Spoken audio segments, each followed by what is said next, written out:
আসসালামু আলাইকুম, ইউনিক স্কুলে স্বাগতম। এখন আলোচনা করব সেলসিয়াস হতে ফারেনহাইট এবং ফারেনহাইট হতে সেলসিয়াসে পরিবর্তনের সি প্রোগ্রাম সম্পর্কে। চলুন ক্লাসটি শুরু করা যাক।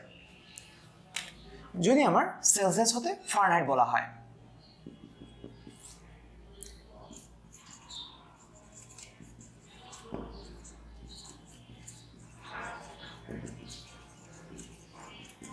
সেক্ষেত্রে আমরা প্রথমে লাইব্রেরি নিয়ে নিলাম। আমরা যে লাইব্রেরি ব্যবহার করি studio.h,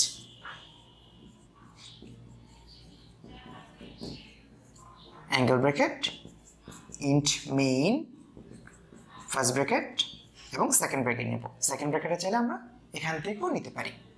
এখন আমার সেলসিয়াস হতে যদি আমি ফারেনহাইটে যেতে চাই, সেলসিয়াস হতে ফারেনহাইটে কোনো মান যদি আমার সেলসিয়াস দেওয়া থাকে তবে তার ফারেনহাইটে কত হবে, তাহলে আমরা সম্পর্ক জানি c/5 = f-32/9। সেখান থেকে আমরা ফারেনহাইটের এই বিষয়টা আমরা পাই। তাহলে আমরা কিভাবে লিখতে পারি? এখানে আমার টোটাল দুটি বিষয় লাগবে, একটি হচ্ছে সি, অপরটি হচ্ছে এফ। যেহেতু এখানে ভগ্নাংশ আসতে পারে, আমি সবাইকে ফ্লোট নিয়ে নিলাম। Float C F. আমার সেলসিয়াস দেওয়া রইল, তাহলে আমি সেলসিয়াসের জন্য একটি কিবোর্ড হতে মান গ্রহণ করব। Scan function percentage of F, মানটা আমরা আইডেন্টিফাই করে দিব শুধুমাত্র সি এর জন্য, সেমিকোলন। এখন আমরা এফ নির্ণয় করব। এফ সমান 9 × c divided by 5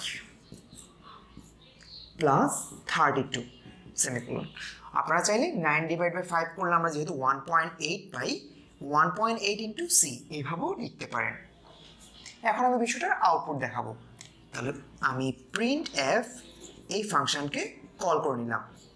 f = percentage of F, যেহেতু আমার ফ্লোট টাইপ ডেটা, কমা এখানে আমার এফ এর মানটাই দেখাবে। মেমোরিতে যে এফ এর মানটা ছিল সেটি এখানে দেখাবে।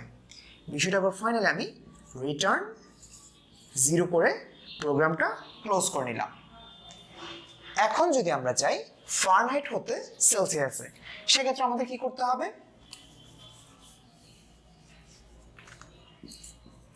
ফারেনহাইট হতে যদি আমরা সেলসিয়াস আসতে চাই, include studio.h এই লাইব্রেরি থাকবে, ইন্ট মেইন, এখানেও একইভাবে সি এবং এফ থাকলো।